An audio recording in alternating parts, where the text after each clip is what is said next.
గిరి పడబోకే నువ్వు ఎంకాల తొలబమ్మ ఎగరెగిరి పడబోకే నువ్వు ఎంకాల తొలబమ్మ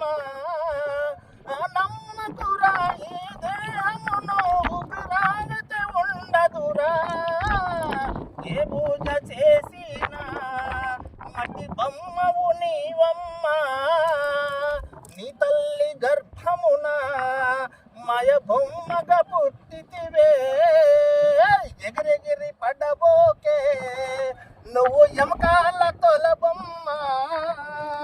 నమ్మకురా ఈ దేహమును ఊపిరాగితే